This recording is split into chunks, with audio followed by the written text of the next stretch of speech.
आप सभी को मेरा प्रणाम। मैं धीरज, मैं आप लोगों के बीच आज फिर से एक नई वीडियो लेकर आया हूँ और आज इस वीडियो में जानने वाले हैं कि शिव चर्चा में मीट मछली खाने का अलाव है या नहीं। अगर है भी तो किस तरीका से खाना चाहिए, कैसे खाना चाहिए, आखिर क्यों नहीं मना किया गया शिव चर्चा में मीट मछली खाने से। तो इसी बातों को आज हम साहब श्री हृदयानंद जी के वाणी से सुनेंगे। तो आप इस वीडियो को शुरू से अंत तक देखिए तो ही आप लोग को समझ आ जाएंगे आखिर शिव चर्चा में मीट मछली खाना चाहिए या नहीं खाना चाहिए। बहुत सारे लोग आपसे भी और हमसे भी सवाल भी कर देते हैं कि शिव चर्चा में मीट मछली खाने का क्यों अलाउ किया गया है, और उनका जवाब जानते हैं तो दे देते हैं और जो नहीं जानते वो नहीं दे पाते हैं। तो जो नहीं जानते हैं इस वीडियो को आप देखिए, साहब श्री हृदयानंद जी अपने मुख्य वाणी से समझाएं। तो चलिए वीडियो को और जाएंगे। उससे पहले आप लोगों से छोटा सा रिक्वेस्ट करेंगे, चैनल पे पहली बार तो प्लीज चैनल को सब्सक्राइब कर दीजिए, साथ साथ बेल आइकन को दबाकर वीडियो को शेयर कर दीजिए, ताकि जिस प्रकार से मैं इस वीडियो के माध्यम से चर्चा करता हूँ आप लोगों के बीच, उसमें आप लोग की भी साझेदारी हो। तो चलिए वीडियो को चलते हैं। जिज्ञासा है कि कुछ भक्त लोग मांस मछली खाते हैं, तो इसका अर्थ तो जीव हत्या है। क्या ऐसा करना उचित है? देखिए, जीव हत्या को तो कभी नहीं कहा जा सकता कि उचित है, लेकिन एक बात बताइए, आपके अंगूठे का निशान किसी दूसरे के अंगूठे के निशान से मिलता है क्या? आपकी आंखों की पुतली दूसरे किसी दुनिया में किसी की आंखों की पुतली से मिलती है क्या? विज्ञान कहता है नहीं मिलती। यानी इस दुनिया में भिन्न भिन्न प्रकृति और प्रवृत्ति के लोग हैं। जब अंगूठे का निशान नहीं मिलता, आंख की पुतली एक जैसी नहीं होती, तो आपकी चाहत, आपकी अभिलाषा, आपकी आकांक्षा, आपकी लाइक्स एंड डिसलाइक्स, जो जिसको आप कहते हैं, आपकी पसंद, आपकी नापसंद, एक कैसे हो सकती? नहीं हो सकती। जैसे शिव गुरु हैं, तो शिव गुरु तो जगत के गुरु हैं ना, तो वो ईश्वर है ना, वो परमात्मा है ना। तो समुद्र के किनारे जो मछुआरे रहते हैं और मछलियों को मार के अपना जीवन यापन और अपने परिवार को पालते हैं, क्या उनका महादेव नहीं है क्या? उन्हीं का है जो हम लोगों की तरह सब्जियां खाते हैं, उन्हीं का है जो हम लोगों की तरह साग भाजी खाते हैं। वो समुद्र के टापुओं और नदियों के किनारे रहने वाले मछुआरे या वो पलने वाले लोग जंगलों में जो रहते हैं, जिनको पास सब्जियां नहीं मिलती, वो जानवरों को मार के खाते हैं, या मछली खाएं या जो भी खाएं, वो क्या उनका महादेव नहीं है? क्या उनका परमात्मा नहीं है? तो क्या उनको अपने गुरु शिव को अपना गुरु मानने का अधिकार नहीं है? अब हत्या सही हो या गलत हो, जीव हत्या सही हो या गलत हो, ये तो आपको बाघ से भी पूछना चाहिए, जो कि मांसी खाता है, घास नहीं खा सकता बेचारा, वो भी तो हत्याएं ही कर रहा है। तो जीव हत्या किसी भी हालत में सही नहीं है, लेकिन क्या करिएगा, जीवन जीने के लिए तो कुछ करना पड़ता है। और ऐसे लाखों करोड़ों लोग हैं जो ऐसा जीवन जीते हैं। शिव उनको मना नहीं कर सकता, क्योंकि वो जगत का गुरु है, वो भी भगवान के बेटे हैं, और भगवान को पाने का उनको भी उतना ही अधिकार है जो साग सब्जियां खाते हैं। सबको तो बराबर का हिस्सा। कहते हैं गुरु 9 प्रकार के होते हैं, तो हमें किस गुरु को या कैसे गुरु को परम गुरु या मोक्ष का गुरु माना जाए? ये MB शर्मा जी हैं माल सोपारा ईस्ट से। गुरु 9 प्रकार के होते हैं, कहीं पढ़ लिया, हम तो पढ़ के नहीं किए। कैसे, दूसरा सवाल है, कैसे गुरु को गुरु माना जाए जो मोक्ष गुरु हो? भैया, लइकाई से हम सीखे हैं, सो हम बता देते हैं, हमको नहीं पता। हमको एक अघोरी बोला था कि मोछ रखोगे ना तो मोक्ष मिल जाएगा, तब से हम देखिए थोड़ा थोड़ा मोछ रखते। अब वो भाई साहब को हम क्या बतावें। वैसे शिव परम गुरु ही नहीं, गुरु भी हैं। आप शिव को गुरु मान लीजिए, छोड़िए कौन कौन डिजाइन का गुरु होता है, आदमियों को हर डिजाइन का होता है। अंधेरी वेस्ट से है, ओम को क्यों मंत्र से हटाया गया है? एक भाई ने पूछा है, ओम को मंत्र से क्यों हटाया गया? हम कहला हटाएंगे, आप कहला जोड़े सो बता दीजिए। तो ये तो सवाल हो सकता है। अरे भाई, ओम मंत्रों का श्री है। एक आदमी बॉम्बे से लिख रहा है चिट्ठी,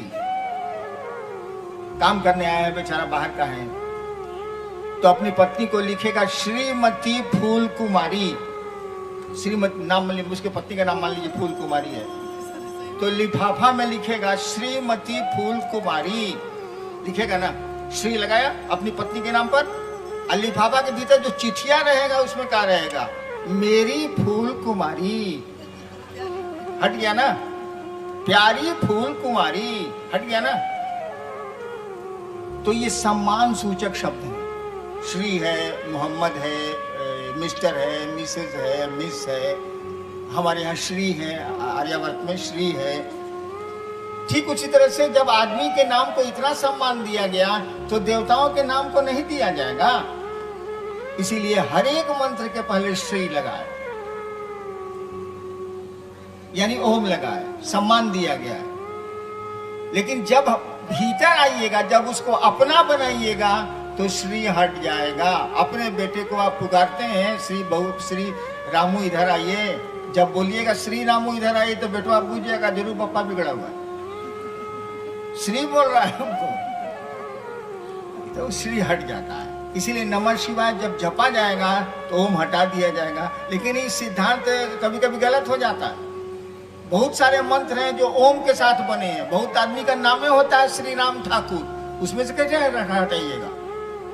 बहुत आदमी का नाम है श्री कृष्ण सिंह, अब हटाइए, उसमें अलग से लिखना पड़ता है हम लोगों को श्री श्री कृष्ण सिंह, अलग से श्री जोड़ना पड़ता है। ठीक उसी तरह से कुछ शिव के मंत्र हैं जो इसमें ओम लगा हुआ है, उसमें से नहीं हटेगा।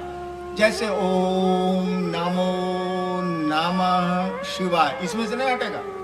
ओम नमो नमः शिवाय, शिव को 2 बार प्रणाम कर दिया गया, इसमें से नहीं हटेगा। लेकिन नमः शिवाय पंचाक्षर है, बड़ा पुराना मंत्र है, इसमें ओम लगा हुआ नहीं है, अलग से लगाया गया है सम्मान देने के लिए। लिखना गलत नहीं है, बोल सकते हैं आप ओम नमः शिवाय, लेकिन जब अपना बनाइएगा तब ओम हटेगा। वैसे ओम नमः शिवाय भी जपिएगा तो हर्ज नहीं है, लेकिन सही मंत्र है नमः शिवाय जो पंचाक्षर है, 5 अक्षरों का है। शंकराचार्य ने भी इसी की स्तुति की। एक जिज्ञासा आई है, शिव को तो हम लोग मानते ही हैं, फिर गुरु बनाने की क्या जरूरत है? शिव को आप मानते ही हैं, इस पर जरा ठीक से सोचने की जरूरत है। शिव से आप मांगते ही हैं, ये बात सही है। शिव को आप मानते ही हैं, कौन कह रहा है कि मानिए चाहे मत मानिए। मैंने कहा ना कि मैं तो शिव को मानता ही नहीं था, मैंने तो उनको भगवान समझ के गुरु बनाया और कोई विश्वास नहीं था मुझको, कोई श्रद्धा मुझको नहीं थी। और भाई साहब, किसी बेटे का बाप अगर मास्टर है तो बाप तो कहबे करेगा कि बउआ हमसे पढ़ा करो, बिना पढ़े काम नहीं चलेगा। अब वो कहेगा कि थोड़ा क्या हम बाप तो मानवे करते हैं तो पढ़ने का क्या जरूरत है, तो बप्पा कहेगा कि रे साला नहीं पढ़ेगा तो घासे जिंदगी भर छिलेगा का। तो महादेव को आप मानते जरूर हैं, आपको महादेव से पढ़ना भी चाहिए। आप वो आपका बाबा है, शिव को बाबा कहा जाता है, वो आपका बाबा है। उस बाबा से बड़ा गुरु इस धरती पर नहीं है, ये आपकी किताबें ही बोलती हैं, आपके शास्त्र ही बोलते हैं। इसलिए खाली बाबू बाबू कहने से नहीं चलेगा, बाबू से पढ़ना भी चाहिए। दूसरी जिज्ञासा आई, गुरु और भगवान में क्या अंतर है? गुरु और भगवान में क्या अंतर? भगवान जो होगा उसको तो गुरु होना ही होना, क्योंकि भगवान अगर गुरु नहीं है तो संसार में कोई गुरु नहीं है। भगवान वो ईश्वर अगर बाप उसमें पिता का गुण नहीं है तो संसार में कोई पिता नहीं हो सकता। ईश्वर में अगर माँ का गुण नहीं है तो संसार में कोई माँ नहीं हो सकती, कुछ भी नहीं हो सकता। इसीलिए गुरु में तो, भगवान में तो गुरु का अंश होना ही होना है। कहा ही जाता है गॉड इज गुरु, वह परमात्मा तो गुरु है। जहाँ तक गुरु और भगवान में अंतर है, भगवान आपको भगवान नहीं बनाते, गुरु आपको भगवान बनाते हैं। भगवान से जुड़िएगा तो आप भक्त होइएगा। जो आपको गुरु के पास जाना पड़ेगा, भक्त होने के लिए भी आपको गुरु के पास जाना पड़ेगा, क्योंकि हम लोग भक्त तो हैं नहीं, हम लोग तो याचक हैं, मांगते हैं। और भक्त का मानी होता है प्रेम करने वाला जो देता है, प्रेम करने वाला लेता नहीं है, वो देता है।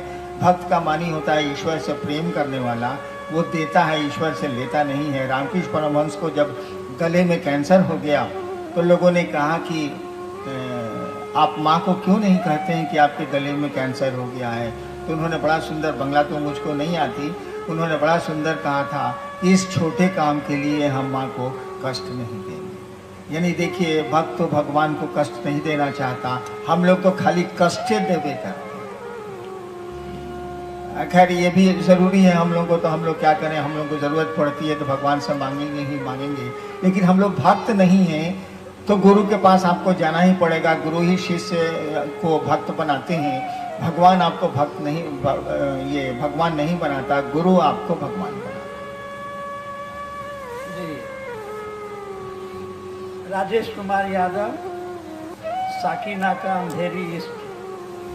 हम शिष्य कैसे हो रहे हैं, हमको कैसे पता कि शिव के शिष्य हैं? आप शिव को गुरु मान लीजिए, बच्चा पैदा हो जाएगा, उसको पता चले या नहीं चले, वो ससुरा सियाना हो जाएगा, कोई दिक्कत नहीं। हाँ, हम लोग छोटे थे कि नहीं, मेरे बचपन की तस्वीर आप पहचानिए तो जरा, आप नहीं पहचान सकते। मेरे परिवार के जो छोटे छोटे मेरा पोता पोती है, वो हमारे बचपन की तस्वीर या कॉलेज में था या मैं दंडाधिकारी था, वो नहीं पहचान पाता है। तो खुद ही पता चल जाएगा कि आप शिव शिष्य हो रहे हैं कि नहीं हो रहे हैं।